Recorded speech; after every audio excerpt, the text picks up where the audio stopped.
Prada Luki Namo tewas setelah disiksa berhari-hari oleh seniornya. Tidak hanya satu orang, namun 22 prajurit TNI yang diduga menyiksanya hingga korban meninggal dunia. Dari persidangan yang kini bergulir di Pengadilan Militer 315 Kupang, Nusa Tenggara Timur, terkuak fakta korban disiksa secara keji. Dari pernyataan para saksi yang diungkap di persidangan, sejumlah fakta penting lainnya menggemparkan publik. Salah satunya datang dari kesaksian yang diungkapkan oleh Prada Richard, saksi yang saat malam penganiayaan berada bersama Prada Luki mengalami penyiksaan yang sama oleh para seniornya.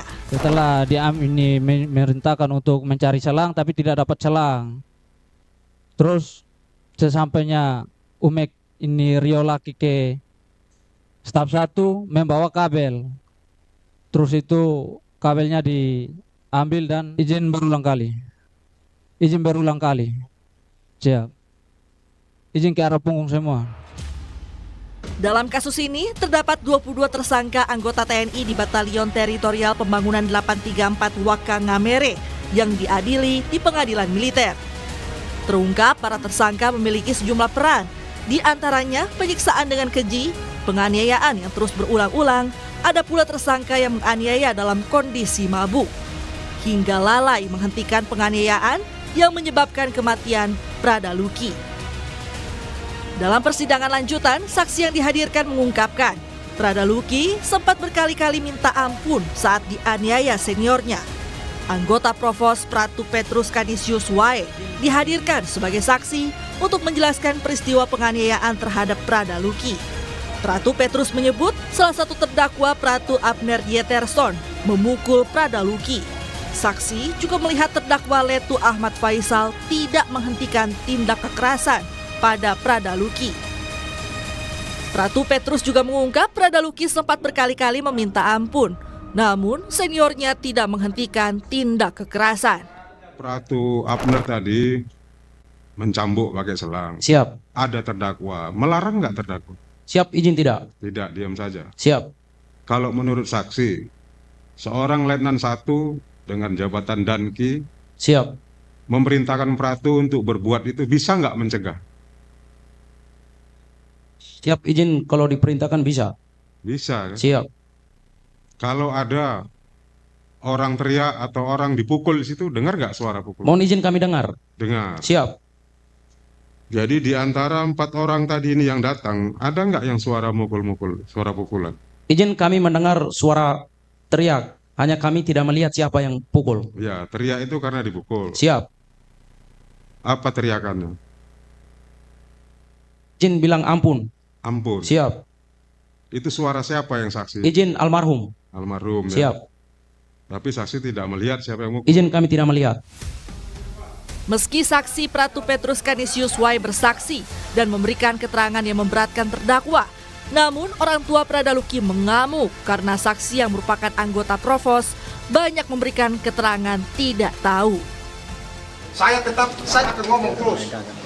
Silakan kalian mau bersaksi model apapun, saksi sebelum bersaksi mereka disumpah. Lu akan dapat karma, aturan lu menang, tapi lu akan karma. Ingat baik, anak saya sudah mati. Kerjaan Provos kok cuma duduk diam.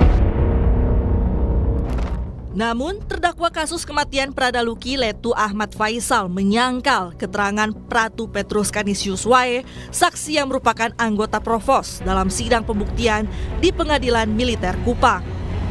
Terdakwa menyebut ada 3 ketidaksesuaian pada keterangan saksi. Salah satunya mengenai perintah yang diberikan pada saksi usai memimpin apel malam pada 28 Juli. Saksi yang merupakan anggota Provos mengaku hanya diminta mengantar korban ke ruang staf Intel. Namun menurut terdakwa, saat itu dirinya memberikan perintah untuk menjaga, bukan mengantar. Kami itu memerintahkan untuk para Provos itu bukan hanya untuk mengantar, tetapi melainkan untuk menjaga almarhum di ruangan staf Intel. Maksudnya yang gimana? Itu keterangan terdakwa sendiri, karena saksi nggak ada bilang gitu tadi. Siap tadi menyampaikan hanya mengantar. Dan pada saat itu juga Basi Intel itu memerintahkan untuk kembali. Kan pada saat itu yang juga, mengantarnya dibenarkan. Yang mengantarnya Kami di mana? menyampaikan itu menjaga, bukan mengantar. Kalau Menjaga. mengantar itu kan posisinya provos itu kembali, tapi kami menyampaikan untuk menjaga. Oke, terdakwa. Tadi ulangi, saksi. Tadi terdakwa menyangkal bahwa perintahnya itu bukan hanya sekedar mengantar, tapi juga menjaga. Atas sangkalan terdakwa, saksi tetap ada keterangannya atau membenarkan? Mohon izin tetap pada Tetap ada keterangan. keterangannya. Siap. Pakar Hukum Pidana Universitas Tarumanegara Heri Firmansyah menyebut bahwa penganiayaan yang dialami Prada Luki terjadi karena ada relasi kuasa.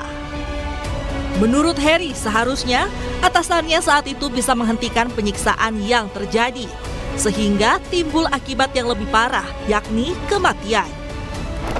Tentunya kalau kita melihat kondisi pada saat itu ya, tentunya korban pada posisi yang sangat lemah ya, tidak punya kapasitas untuk melakukan pembelaan diri karena dilakukan kejahatan itu oleh banyak orang. Ya, ada relasi kuasa yang tadi kita sampaikan. Bahkan kalau saya tidak salah mencatat tadi banyak pertanyaan dari hakim maupun auditor militer itu yang mungkin menyasar kepada komandan di lapangan. Katakanlah mereka yang memiliki status kepangkatan lebih tinggi dibandingkan yang lain yang saat ini menjadi terdakwa juga dalam perkara yang sama ya. Kalau dalam pertanggungjawaban militer itu, kalau saya tidak salah mencatat ada istilahnya pertanggungjawaban komando, ya di mana posisi yang di atas itu sebenarnya memiliki peran dan fungsi yang bisa saja menghentikan satu kejahatan di lapangan karena dia bisa memerintahkan hal itu. Maka kalau dia tidak melakukan, itu bisa dikualifikasikan misal dalam suatu delik namanya delik omission, omisi. Berarti dia tidak melakukan yang seharusnya dilakukan atas kewajiban hukumnya dia. Dari awal posisinya Prada Luki dan salah seorang lagi yang kemudian dijadikan korban ya memang tidak berdaya. Dan ini letak kekejian dari tindakan itu kan. Kenapa tidak dihentikan saja kalau memang hanya sekedar memberikan peringatan atau pembelajaran, toh ada batasannya walaupun ini dilakukan lingkup militer yang mungkin punya ketahanan tubuh yang tidak sama seperti orang biasa pada umumnya ya, warga sipil. Tapi sekali lagi tindakan sampai menghilangkan nyawa orang tentunya tidak dapat dibenarkan.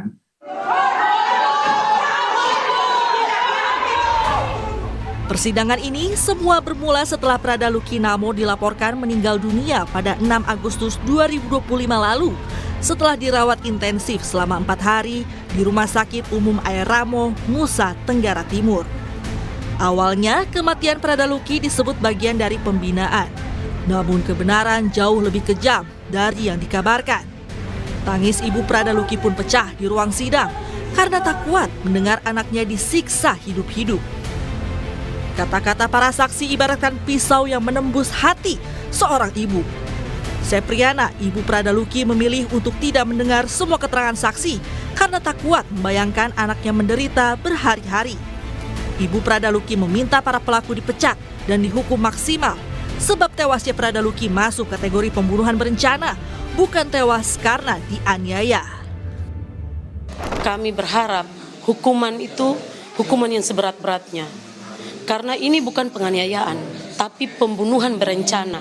Dan pasalnya harus sesuai dengan motif yang mereka lakukan, yaitu pembunuhan berencana. Mendengar keterangan saksi, saya cukup sakit hati.